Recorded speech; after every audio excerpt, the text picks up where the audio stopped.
right, everyone, if we could please get started, and if the people in the lobby can hear me, please start making your way in. That would be wonderful. All right, getting started in 10, 9, 8, 7, 6, 5, 4, 3, 2, 1. All right. All right. Our next speaker is Zack Mason, and I just wanted to do a quick intro for Zack and about how we met, because I think it's just an amazing testimony of how Yah works, truly. So Justin and I recently moved to a new city, and I remember when we were looking for a place to live, we were walking down through a bunch of different cities, and I was like, Father, please give me a sign for where we need to be. Where do we need to live? And so I was walking down all these downtown areas, and I just remember this particular city just being there was something different about it. And I had this feeling, and then as soon as I walked into these two places, there was a bookstore and a coffee shop. And when I walked into the bookstore, there were Christian books, there was Christian music, and I just felt this like warmth, this feeling, this is it. Then I was walking down further, and I went into a coffee shop, and I felt the same thing. Christian music, people were just actually sharing their testimonies, talking about mission trips, and I was like, this is amazing. And I got an email we chose to live in that city. And then we got an email about a book signing. No, it wasn't a book signing, but just somebody who wanted to talk about Revelation unfolding. And I thought, I want to be there. So I went over there, and I heard the speech that you guys heard yesterday, and I was like, he needs to be here. He needs to be here. So I go up to him at the end, and I say, he actually was like, the Father told me that I need to teach. So he's like, if you want me to go to, because I was thinking, how am I going to ask him? How am I going to ask him? He said, the Father told me, so I will go to your house. I will go to your grandmother's house. I will teach anybody. Whoever needs to hear it, I will teach. And so I went up and I told him about the conference. I said, is it okay if we get coffee tomorrow? There's a coffee shop that I love. And he said, actually, that coffee shop is mine and this bookstore is mine. And I was like, what? And then the next day we met with Justin, Zack, and I, and we heard his testimony, his different ministries, pulling people out of sex trafficking, children out of sex trafficking, sharing the gospel, door knocking, and we were like, what? This is amazing. So we're going to go street evangelizing with Zack soon. He's here today, and that was, 2 weeks ago? I mean, that's maybe 3 weeks ago. I mean, amazing. So with that said, I would love to introduce Zack Mason, who I truly believe, I believe Yah wanted him here. So let's please bring him back on the stage. Well, thank you very much, Joy. That was a glowing introduction. I don't know if I've had one that nice before. But I am privileged to be here, and as she said, the reason I'm here is because I felt like I had more time to get this book out. And then God really pressed me very early August, said, no, it is time, you need to go and teach. So that's why I'm here. And I appreciate y'all giving me your attention, your ear. I'm one of the last speakers today, which is probably good news and bad news. Good news is there's not many people can come up here and rebut me after. Bad news is you guys are probably a little tired. That's okay. We have a very interesting topic, prophetic dreams. Now, this is a new one for me, so I'll ask you to bear with me a little bit, because the talk I gave yesterday, my understanding of Revelation, I've been working through that for many years. But what prompted this is new research and a new study I've begun based on, I got sent a video and a text by a small group member of mine. A lady named Lorraine, who's a simple lady but knows the Bible. And it was the first video of Dana Coverstone's dreams. Has everybody here seen those dreams yet? Raise your hand if you've seen them. Some of them, one of them? Okay. Okay, well, it would be better if more of you had seen them than that, but I would recommend getting on YouTube and looking up Dana Coverstone and looking at those videos. But we'll talk. Coverstone, yeah. But we'll talk through it and what it means. But first, let's talk about, should we be listening to prophetic dreams at all? Okay.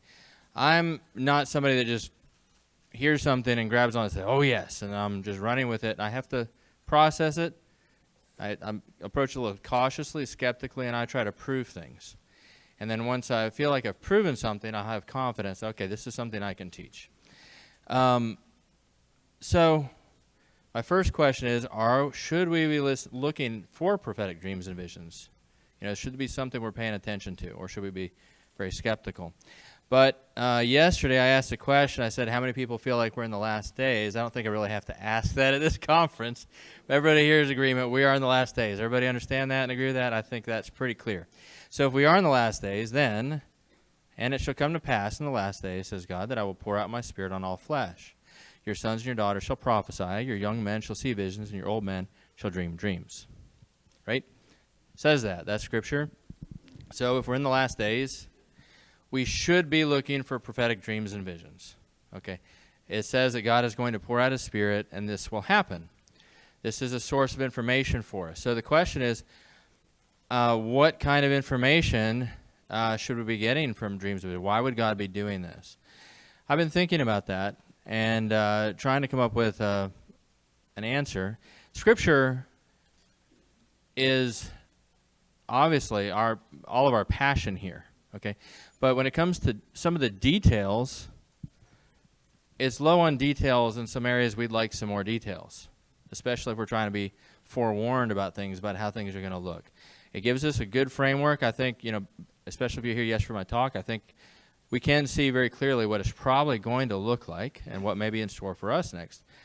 But a lot of us would like a lot more detail than that, maybe even detail about our specific family. What is it going to be like in my town?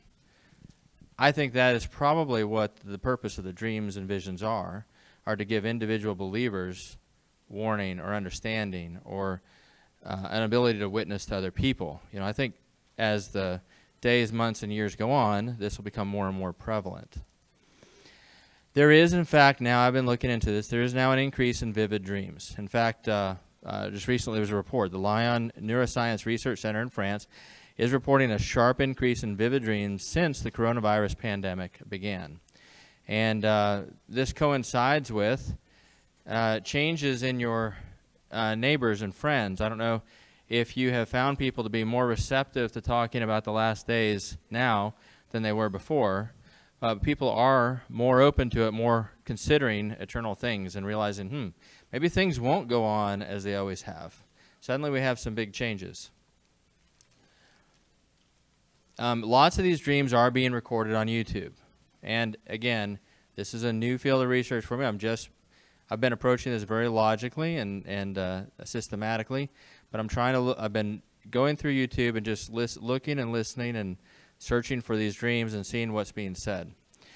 My wife was a skeptic of this. When I first told her I was looking into this, she said, oh, you can find whatever you want on there.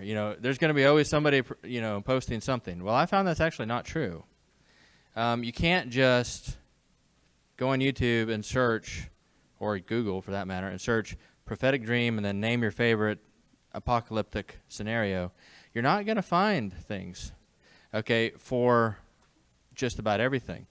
There's only certain themes that you will find prophetic dreams about, and really, the prophecies and the visions are usually two kinds. There's prophecies and visions that are proclaiming prosperity and great times are ahead, and we don't need to be worried about these things, and God told me He's going to pour out this blessing and all this stuff. So you see those kind.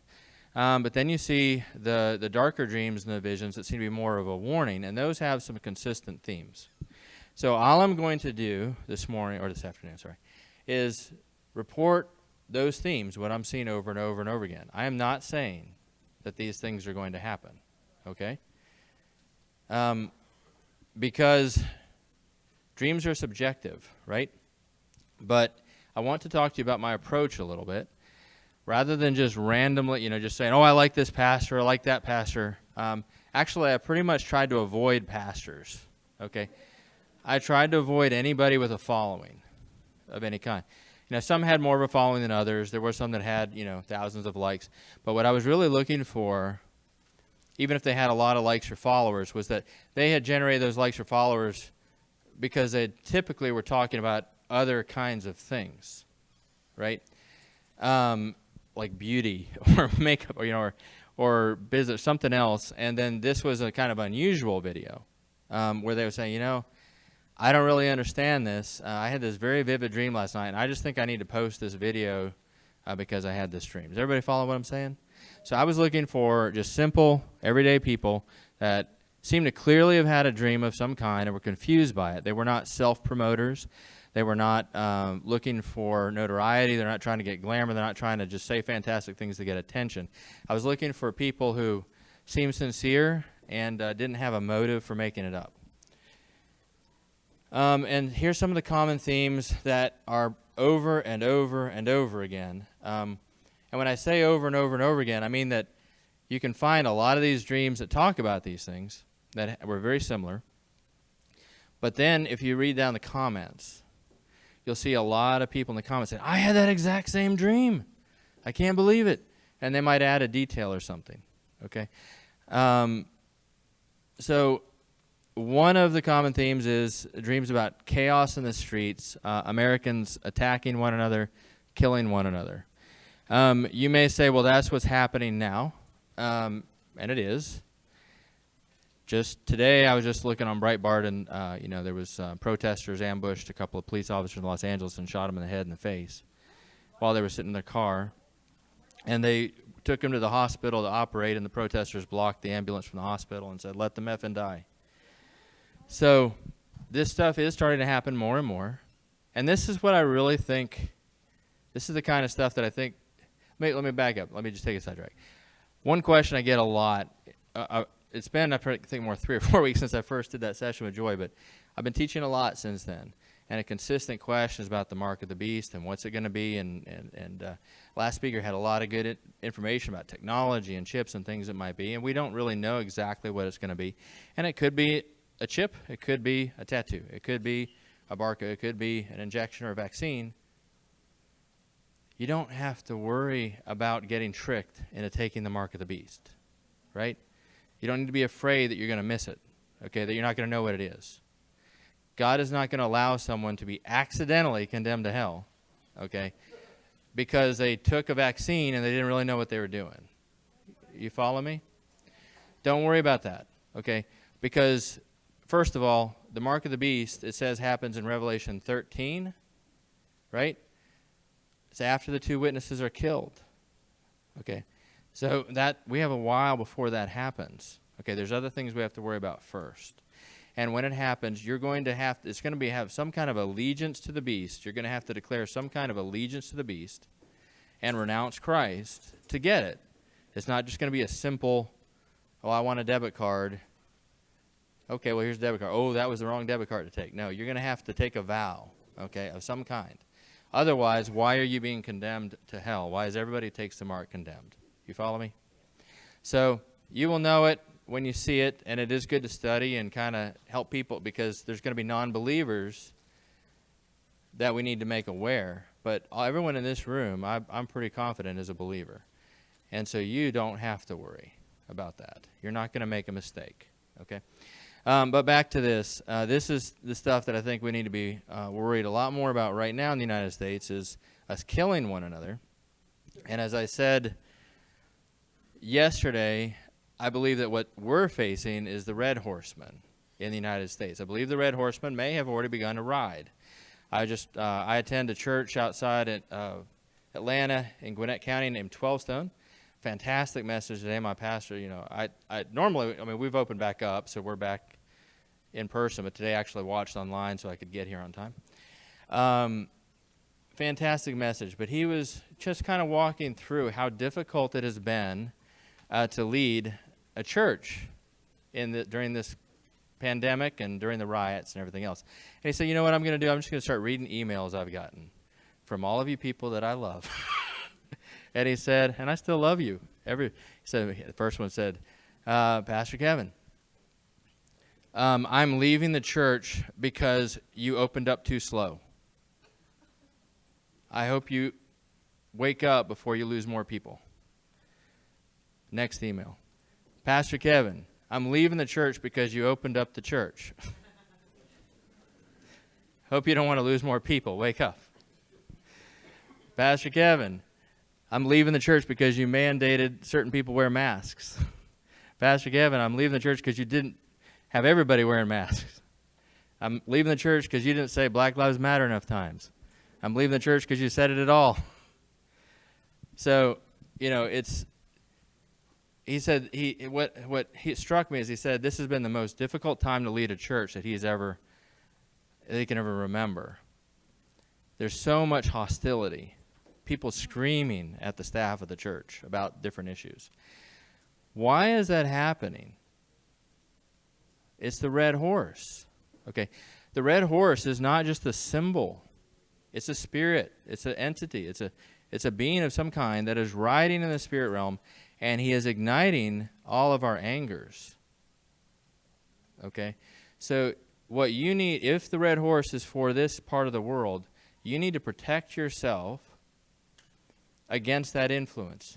When you find yourself inexplicably getting mad at somebody over something small in your family, drop it. Give them grace. Okay? Do not let yourself be inflamed by the red horseman. You will see injustice after injustice after injustice on the news. You will hear about police officers getting shot in the face. And you'll hear worse things than that. And that's an injustice. And it makes us mad. But don't let yourself become part of the anger. Okay? Everything unjust that you see will have justice meted out. Nobody's going to get away with anything. God sees it all. He's recording it all. And everybody will be punished. We don't have to be part of meting out the justice here on earth. He'll take care of it. What we have to do right now, our job, we're not going to stop the red horseman. There's going to be anger on all sides. Okay? What we have to do is be centered in the Spirit, show the fruit of the Spirit, love everyone we can, and be lights and be different so that we can bring people to salvation. Everybody make sense? Yep? Okay. Sorry, that was a bit of preaching. Completely off topic. So, back to what we're seeing in these dreams. See a lot of dreams about financial collapse in the U.S., hyperinflation. Okay, a lot of dreams about this. Another one you can Google on YouTube. I keep saying Google like it's a search verb, but on YouTube, search prophetic dream pastor West Virginia, and you'll see another pastor, a small church pastor. He's a little bit overweight. He's got kind of a beard kind of thing, but shaved here. He looks like a biker. Okay. And a really nice guy. You're going to just, even if you don't think the dream was anything, he's just fun to listen to. He's funny. He's nice.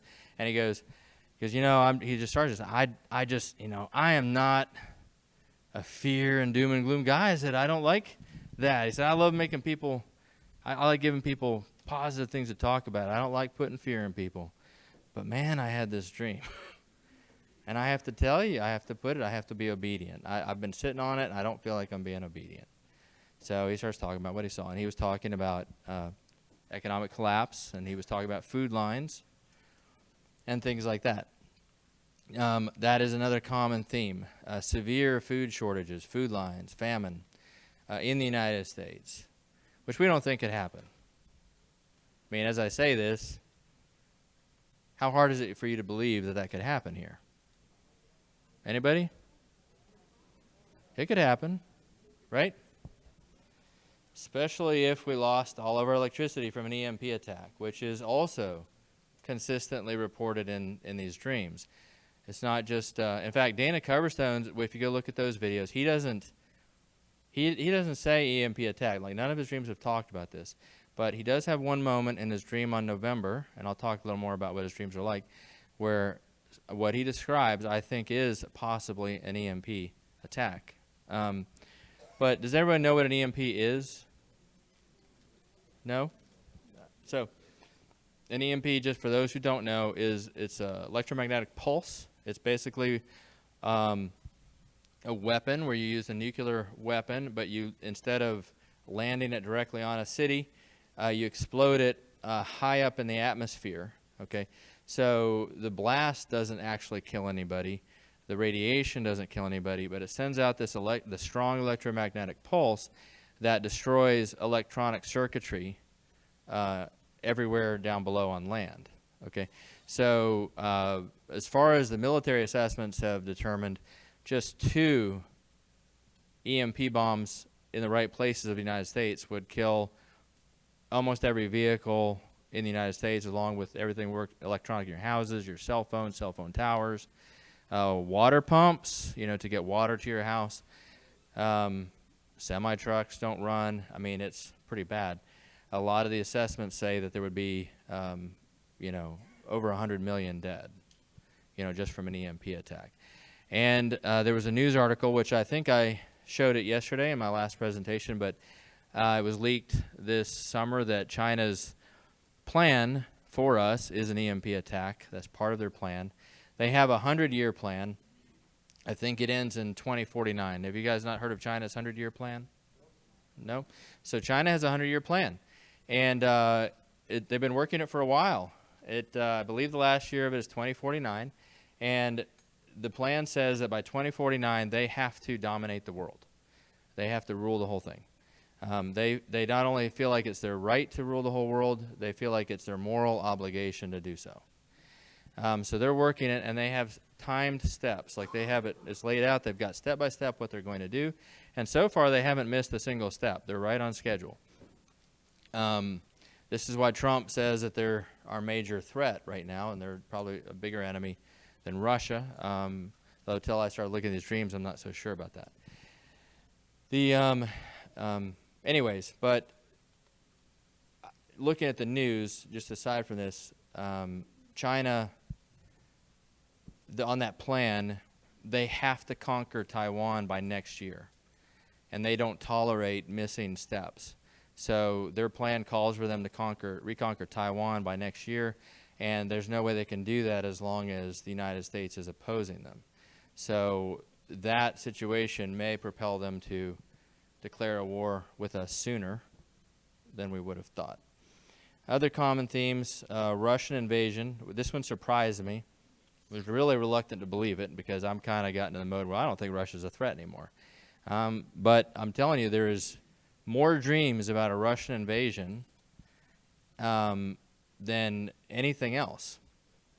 And beyond that, Russian and Chinese soldiers. Okay?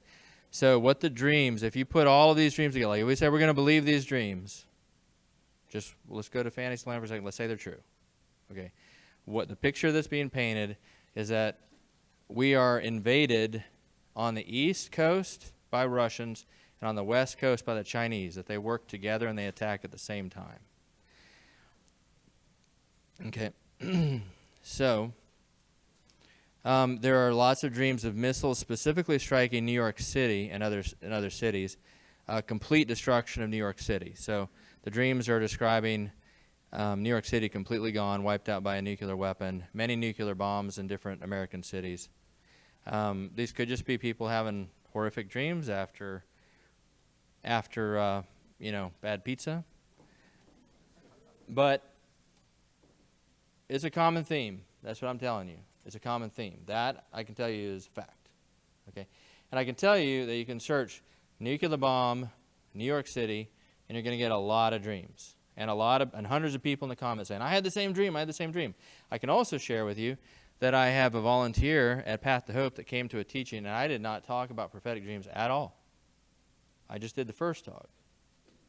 And afterwards, she was telling me, I have to tell you, I had this dream, and I dreamt that New York City was completely destroyed. So take it for what you will. I've got other volunteers who had dreams about food shortages and famines. There's a lot of dreams. This one's the weirdest one to me, but tsunamis hitting New York City and the Florida coast. Okay, and one of the dreams, they saw a missile coming up out of a submarine and then going back down into the ocean, and then a tsunami coming up. And then my son just informed me that I didn't know this, but Russia just announced they had developed a tsunami bomb, which is involving a nuclear warhead, traveling really slow along the ocean floor and then exploding at just the right place. Okay, so as I said, the reason I think this is significant, again, my approach is not, I try not to be fantastical. I just approach it logically. We're supposed to be looking for prophetic dreams if we're in the last days. These are the common themes in the dreams. And that's telling me that we should at least be paying attention to them. I don't know that we embrace them and we say, absolutely, I'm sure.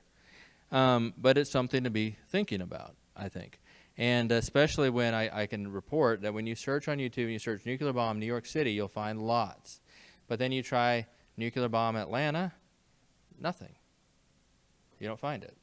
Okay? So if you guys want to stay, you're welcome. I don't think we'll escape problems here, but you just don't find that dream, okay?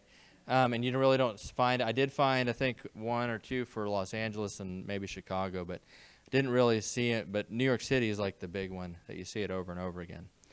And a common thing, some of these dreams also, I'll tell you that, again, I'm looking at simple people that really don't have anything to gain. They're just obviously had a weird dream and they're reporting it. And when they're talking about military stuff, half of the time they're saying, I saw these soldiers and I saw the uniform and I didn't really know who it was, or I didn't recognize this kind of a vehicle. And I went and researched and I found out that's like Russian or this is Chinese.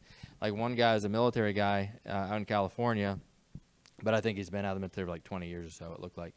But he said, I forget which, I've got it recorded somewhere, but basically he said that he was standing outside with his friends at a cookout, and and then all of a sudden he heard this sound behind him like a jet, but it was like really low. He said it was weird, and then all of a sudden something told him B-2, like a B-2 bomber, like a stealth bomber. And he said, that's weird, and he looked back, and he said he saw a stealth bomber come. He said, I wonder if they're doing a flyover. And then he said the bomb doors opened and a missile came out and went shoo. And he said, he started yelling at his friends, that's going straight to Oakland. That's going to Oakland, which is outside San Francisco.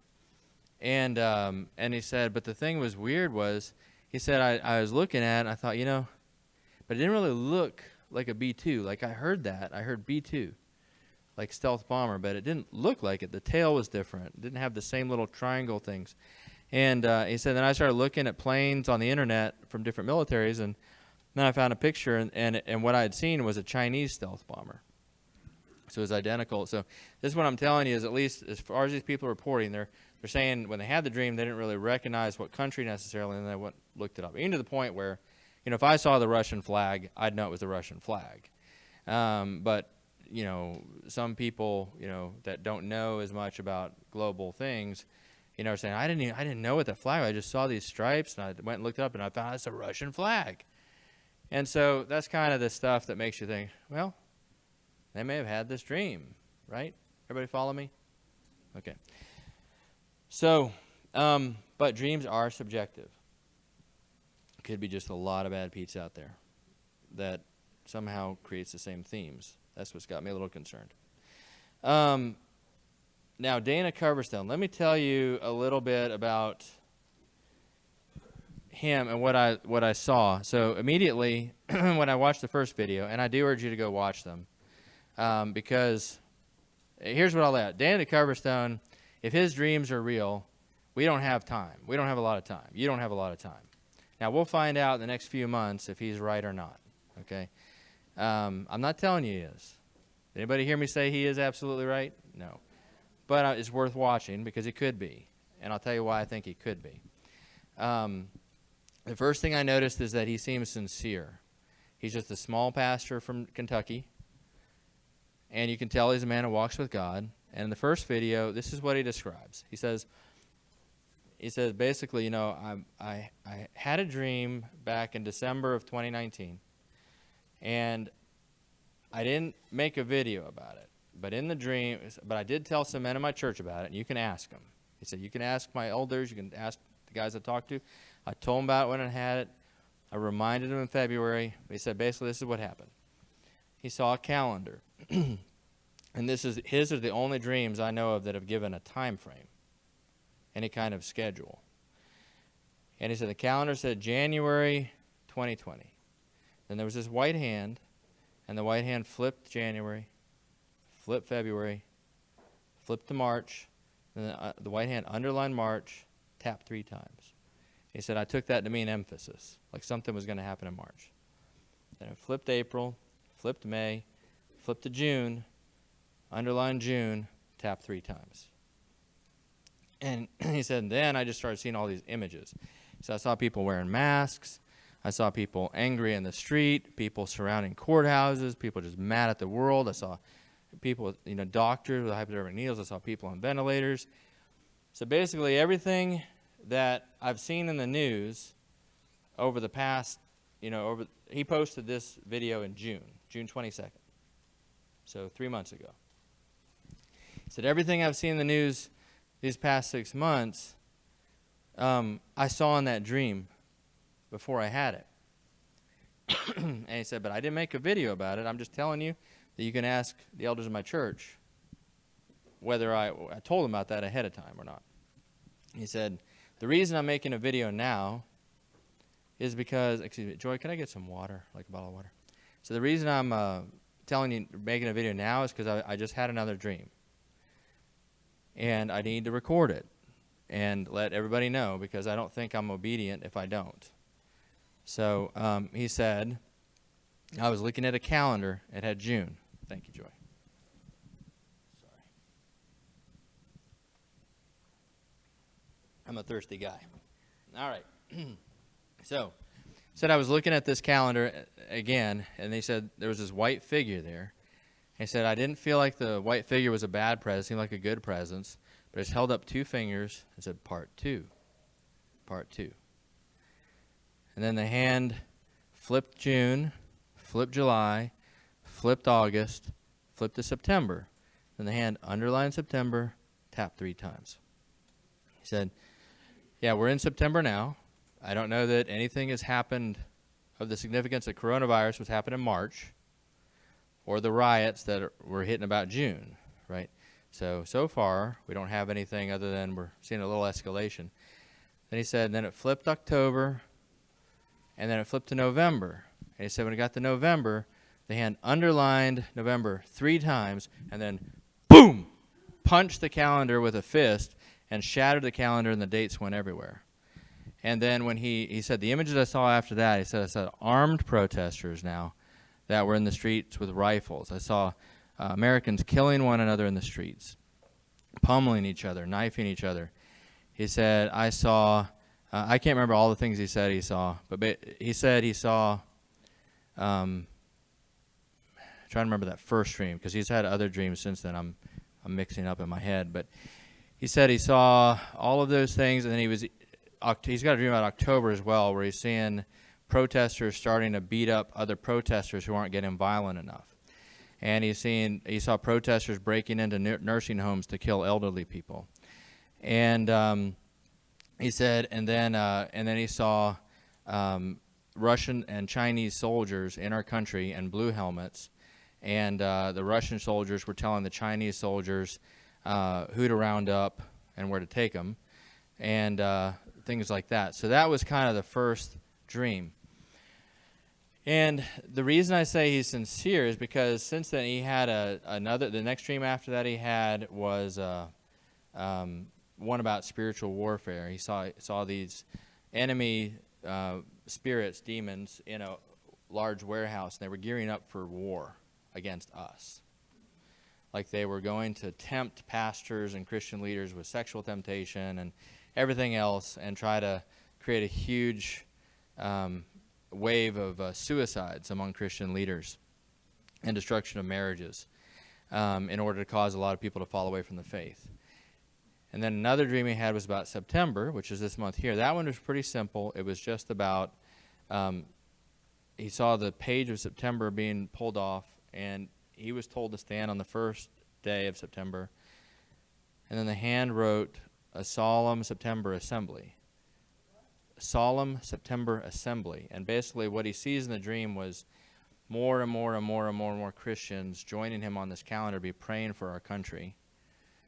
until he saw the calendar pages like filled up the whole nation. There was like hundreds of thousands of Christians praying, and that a revival was starting. Like fires of the Holy Spirit were going everywhere and igniting and bringing people to Christ. So you can watch the dream for yourself. He lays it out.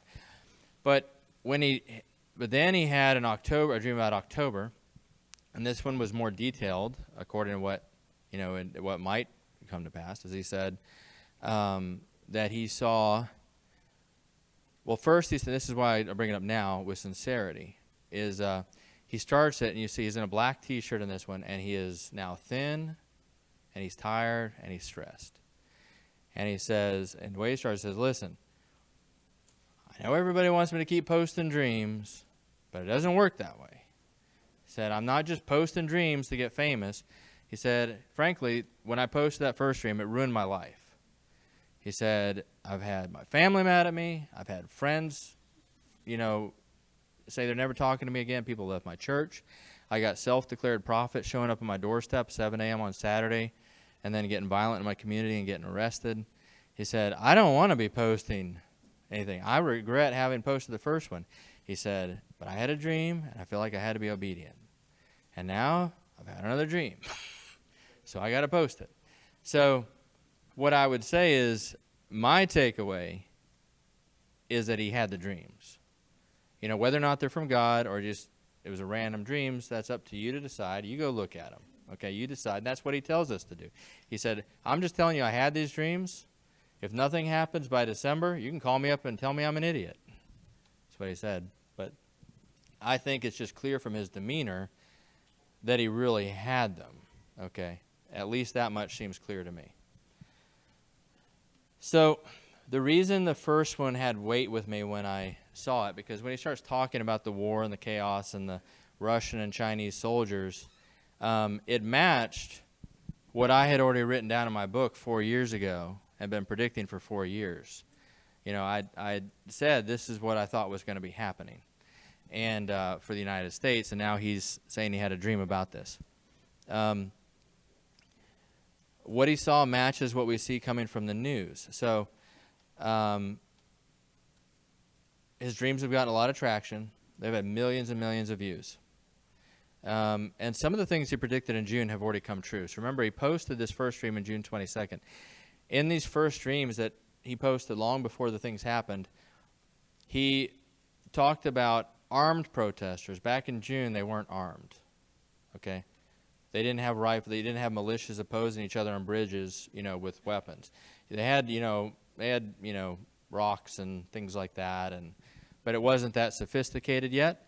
So you could say, well, that was easy to predict, now. But back then, if you'd said, these riots are going to keep going and they're going to get worse until the election and they're going to start arming themselves and be militias forming against each other on bridges, if you'd told somebody back about that in June, what do you think they would have said? They would have said, no, that's never going to happen.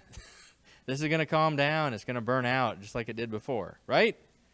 People would have said that. Okay? So now, back in June, he said they're going to be armed and it's going to be worse and they're going to be killing each other in the streets. He predicted that in June in this dream. Now it's happening. But now if you try to tell people that, now the response will be, oh, anybody could have predicted that.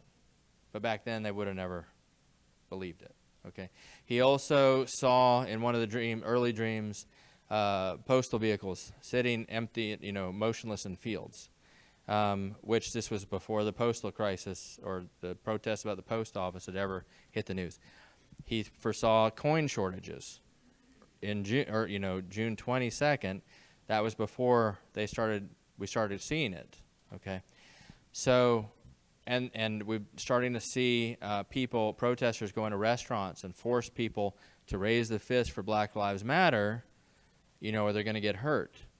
And that's the beginning, I think, of what he saw when he said the violent protesters were beating up the nonviolent protesters and leaving them on the side of the road for dead, basically telling them, you will get violent or you're going to die. That's what he saw. And now we've had, in the last week, we had 2 different incidents of protesters specifically targeting elderly people. So I don't think it's enough to say, yep, it's going to happen, okay?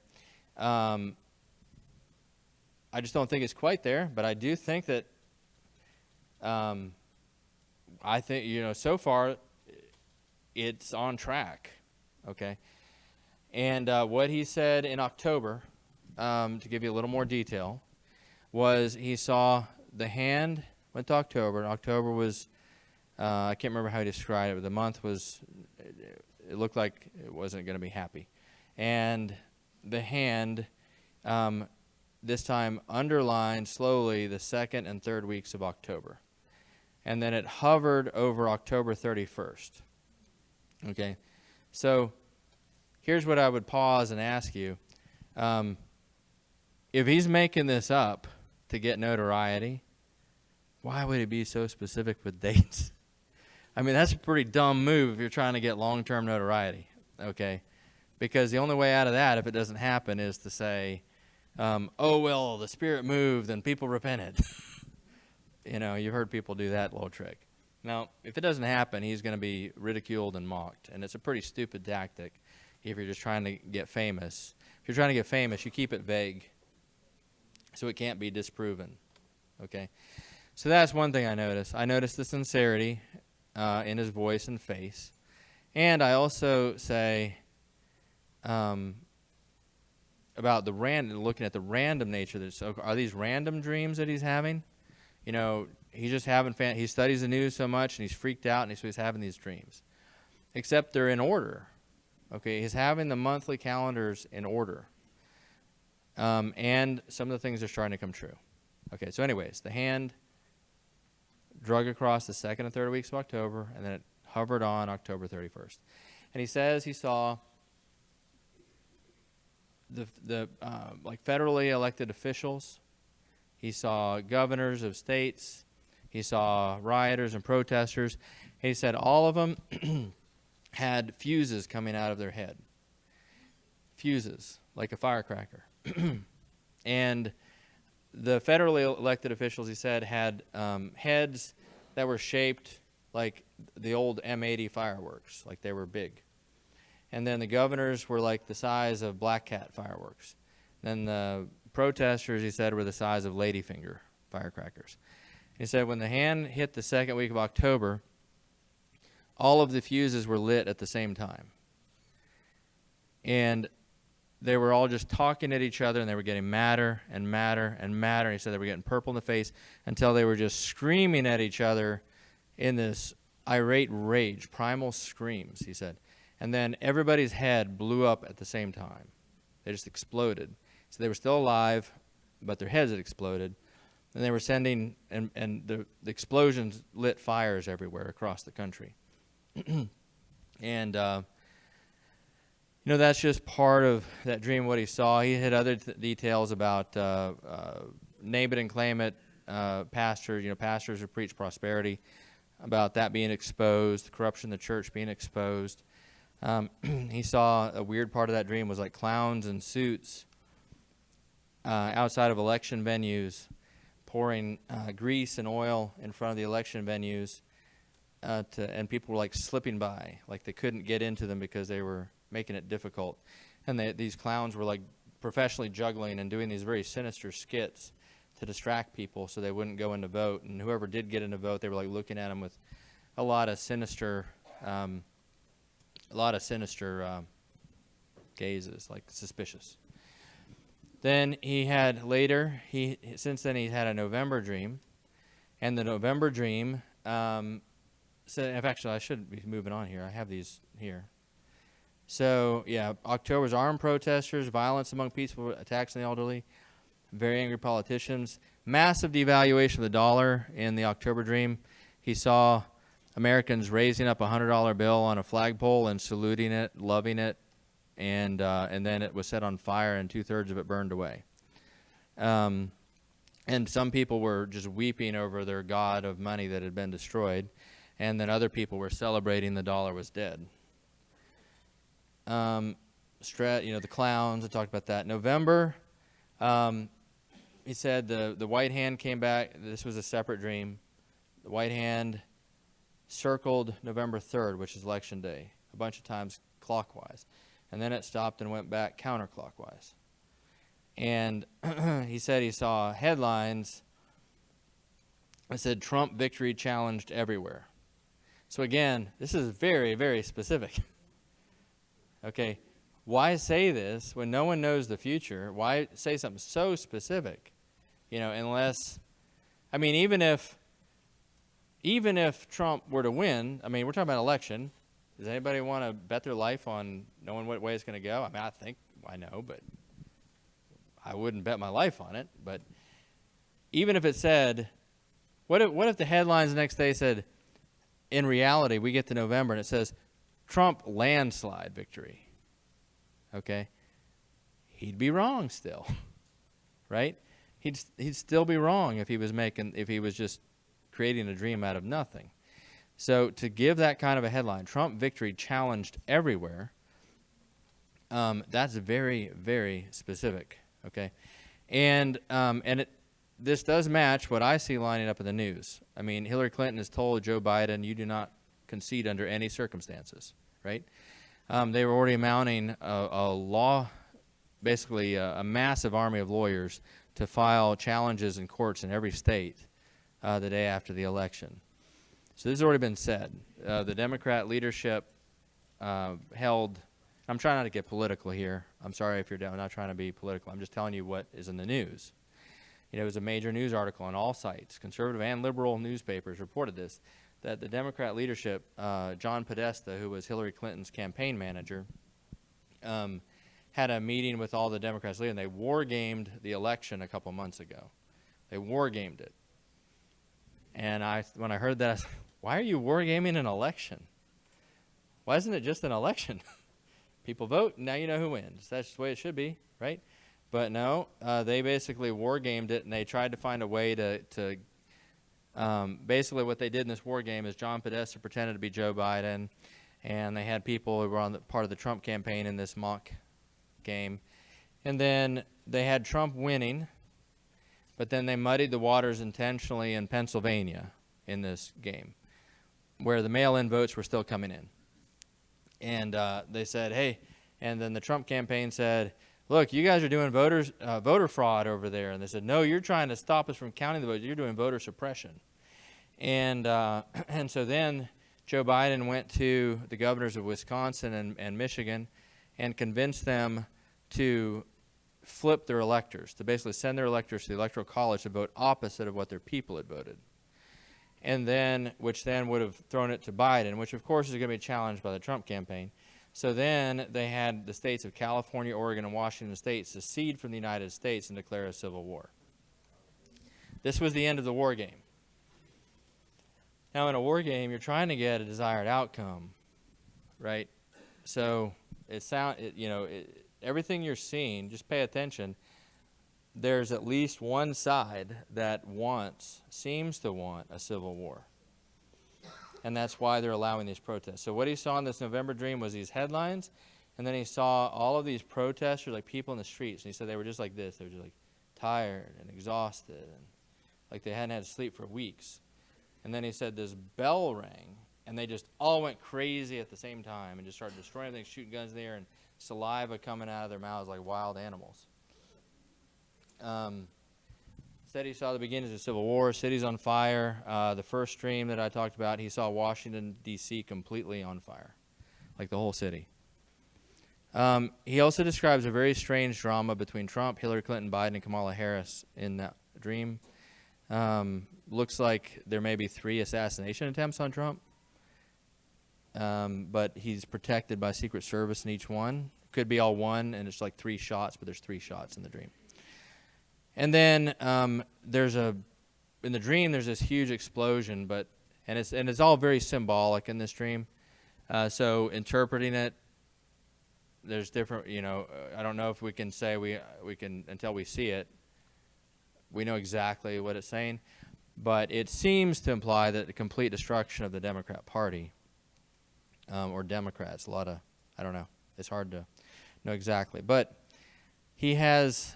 At the end of that one, he said then there was a separate dream, and Well, he had another. There was a brief one where the white figure appeared and just said, "Ready or not, nation, here it comes."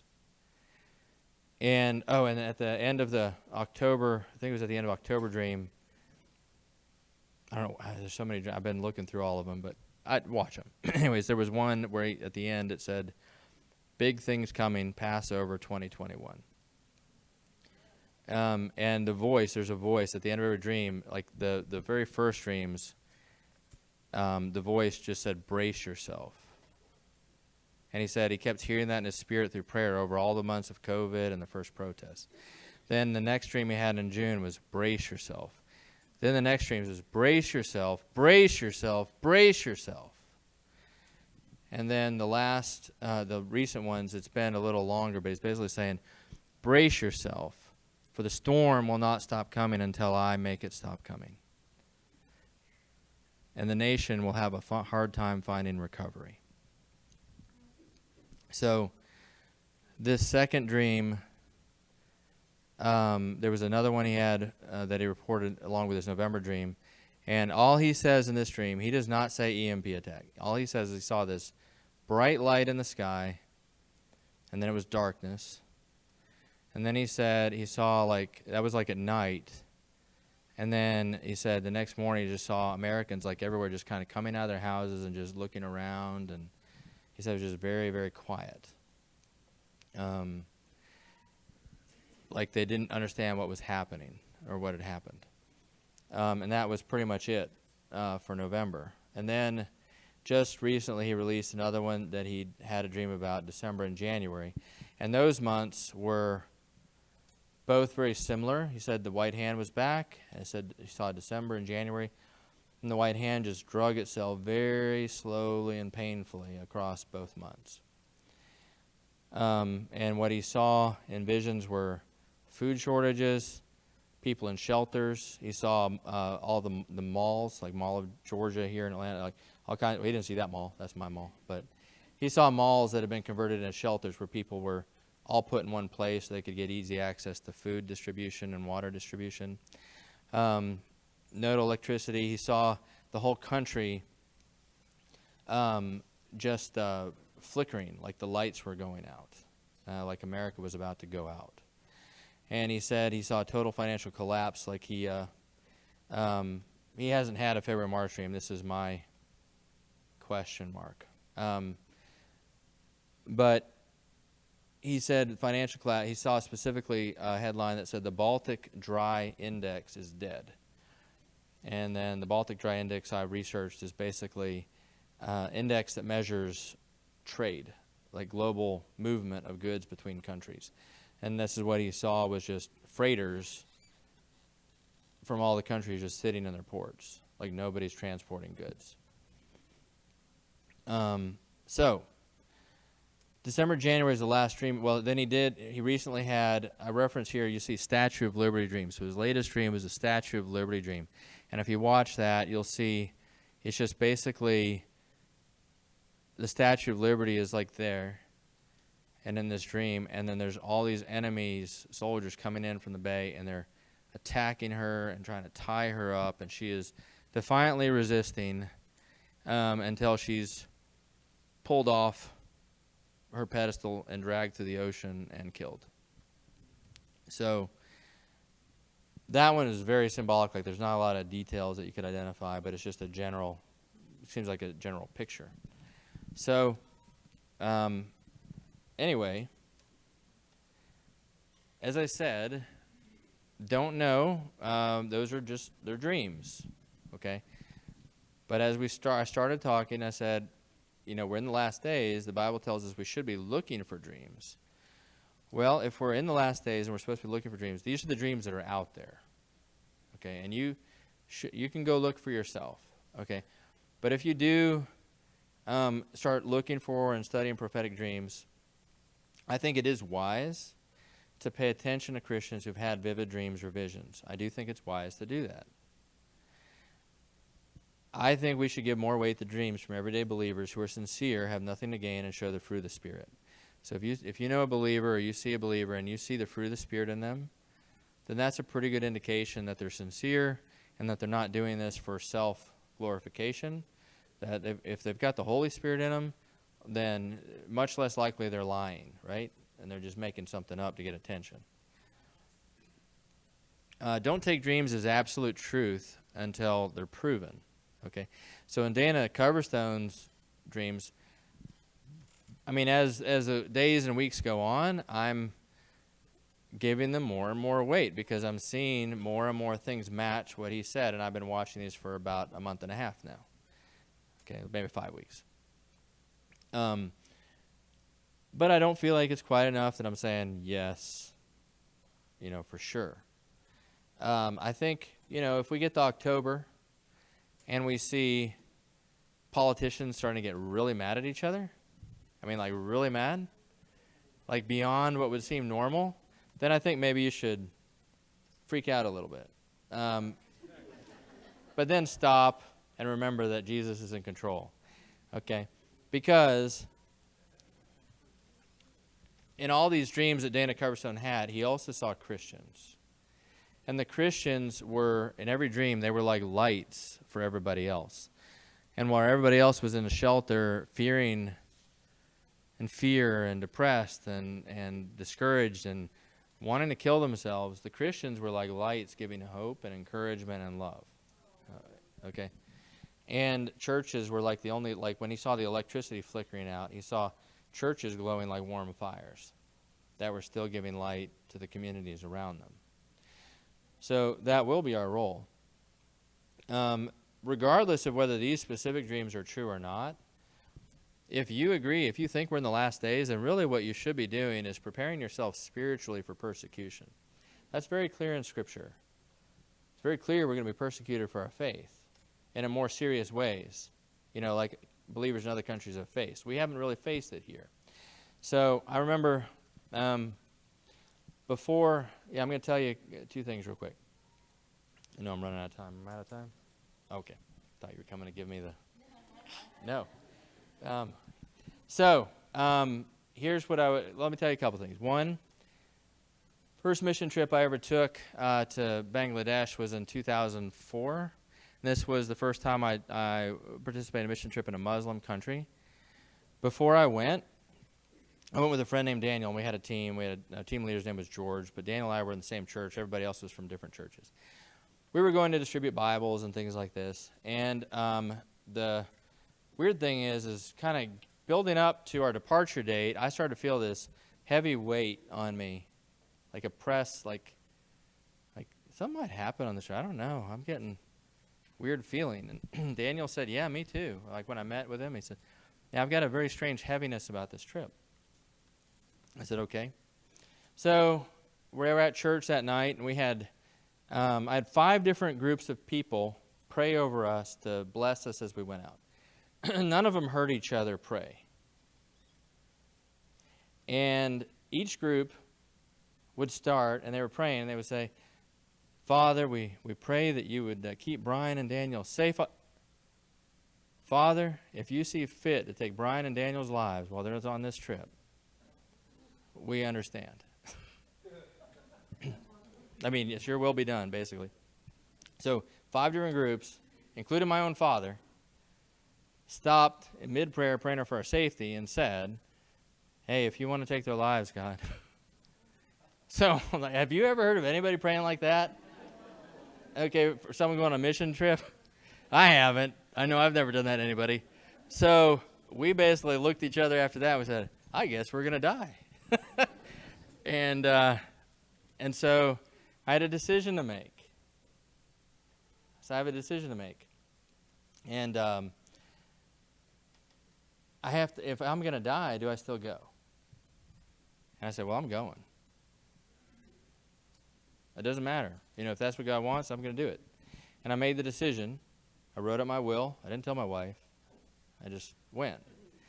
And so then I got to the airport, and Joy, would you mind bringing me my bag, my leather bag? I got to the airport, and we're sitting there, and I guess we're looking kind of gloomy. So George says, what's the matter with you guys? And we said, we had feeling these feelings, and these people prayed. And he started laughing at us. Sorry, I meant to bring that with me.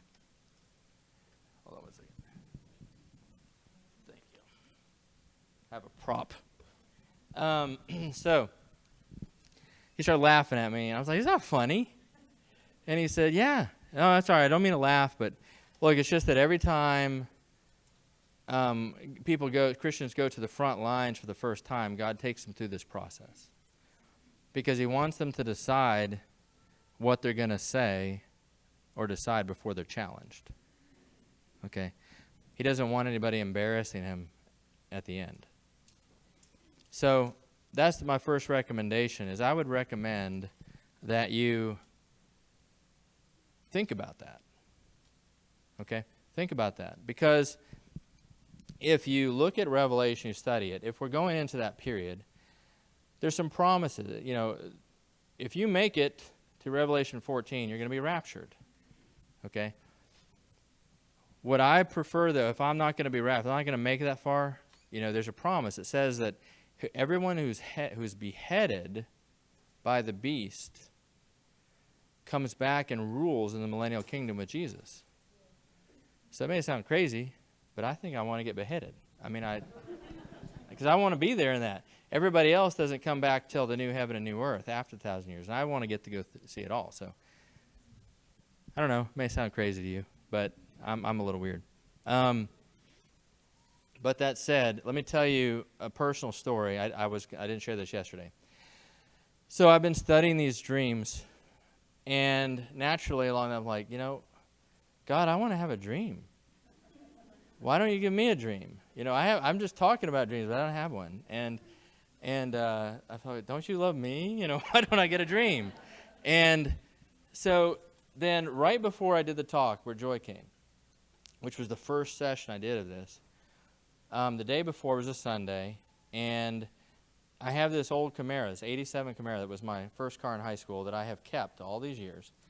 And I keep just trying to find places to park it where nobody will get mad. And so I had it in the back of my bookstore for a long time, and teenagers bashing the windshield with rocks and the side windows. And finally my wife felt sorry for me and said, you can bring it home and park it in the basement. So I said, okay. So that's what I did. So it's been sitting in my basement for 5-6 years now. And I've had a cover over it, and I haven't touched it. It's like a time capsule. Everything that I had in college is still in there, just like I left it. Okay, I don't know if you call that lazy or just what, but that's how I left it. And but my dream was when my son got old enough, when he turned 17, I figured we'd restore it together. And so, 5 weeks ago or so, whenever this was, I said, Joshua, let's hey, I just got inspired. I said, let's go down there, let's take that cover off and start looking at it, and see what we got to do to get this thing restored. And he said, yeah, and I was happy. He got excited. So we go down, pull the cover off, and it's not as bad as I thought in some places, but sure enough, I got all these books in there and things, and the teenagers, when they broke the windows and rain came in, I got the books wet, so they were all moldy and stuff like that. We're pulling it all out. And then I find this notebook, and everybody see it? So that was the state it was in. The front page is clean now, but it was covered in black mold. And all I could read, I could make out March 9th, 1999. And my name, Brian Mason. And then I scraped the black mold off, and it said, the dream I had this morning was vivid enough, it finally inspired me to start a dream journal.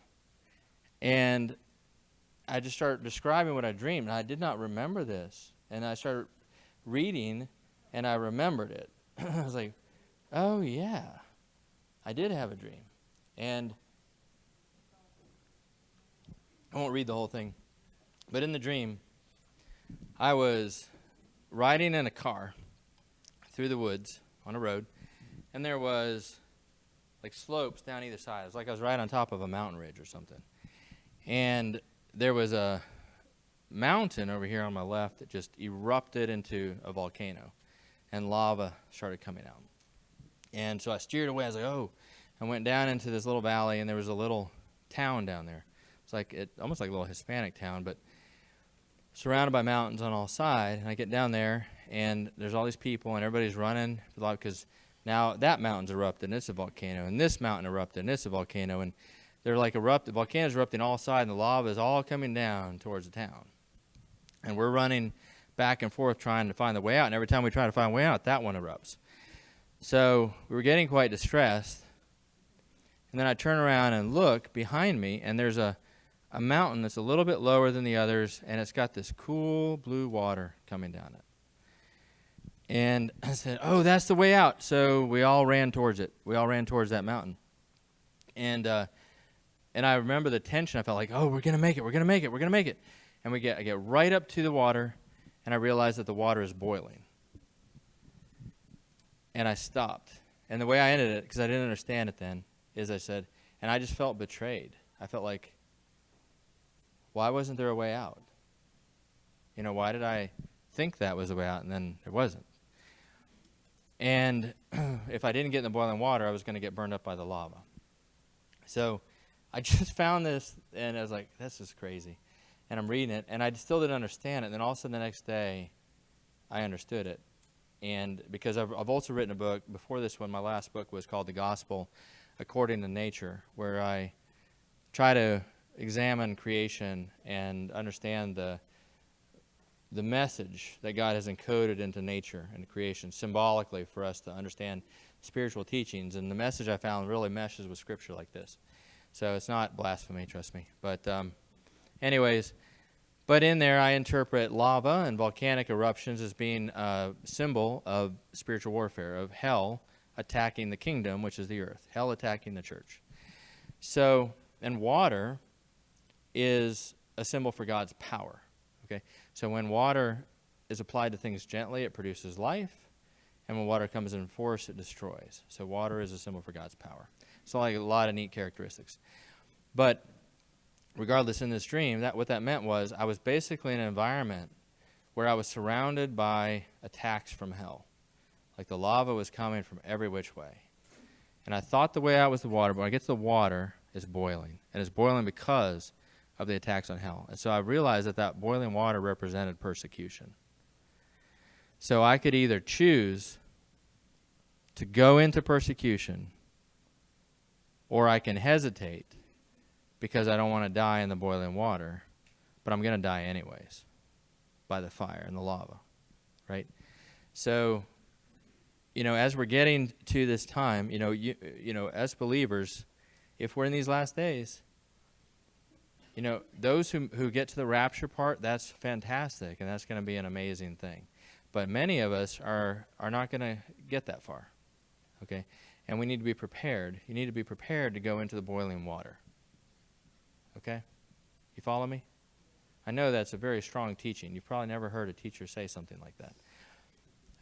But I'm just telling you that's what Scripture says, and I think that we're called to take up our cross, and I'm just trying to be frank with you. Okay, so we need to prepare ourselves spiritually. You can prepare yourself physically. Take action, protect your family. You know, if these Coverstone dreams are true, you got a couple months to store up food, and that's about it. That's all you got. But don't make any financial decisions that can't be undone, okay? Because we don't know if they're true, okay? They're possible warnings, and I think that's worth giving weight to. But don't do something foolish financially that if it turns out not be true, that you can't recover from it, okay? Every decision I'm taking right now can be undone, okay? I can reverse. I'm not losing fortune. I'm not putting my family in jeopardy. I'm not quitting jobs, you know, things like that. Everybody follow me? Okay. But most of all, do not fear. Don't fear. God doesn't give us a spirit of fear. Just because hard things are in store does not mean that you need to be afraid. Okay, you know what your hope is. Our hope has never been in this world if you're a believer, right? We need to have faith. Trust God to protect you until it's your time to go. Everybody's going to die anyways. I mean, we're all going to die at some point, okay? So have faith and trust Him, lean on Him, rely on Him. Don't rely on your financial power. Don't rely on your smarts. Don't rely on your health. Don't rely on your physical strength. Don't rely on your social strength, because people will start turning on each other. You'll be surprised. Be generous. Everybody else is going to be stingy and out for their own survival. Don't be afraid to be generous, because that will make you stand out to those who have nothing and don't have Jesus. If you're generous, that will be a light, and it'll make people question, how in the world, when everybody else is struggling, are you being generous with me? Okay, that'll be a testimony. Be generous. Work to wake others now. Okay, start talking to people. As Joy said, I'm willing to teach anybody. So I don't know how much traveling I can do if you're out of state, but I'll do my best. I can do Zoom. But if you have a group that you want me to teach, I'm happy to teach. I'll go wherever I'm able over the next months. At the same time, you don't have to have me. You have the Bible. You can take the things you've learned at this conference, from my sessions or whatever session was helpful, and you can teach others. You can try to help people wake up and see what might be coming. And that's about all I had. I think I'm out of time. So anyways, thank you. I'll be back here. Thank you, Joy. Thank you. Thank you. Thank you, Zach. Thank you so much.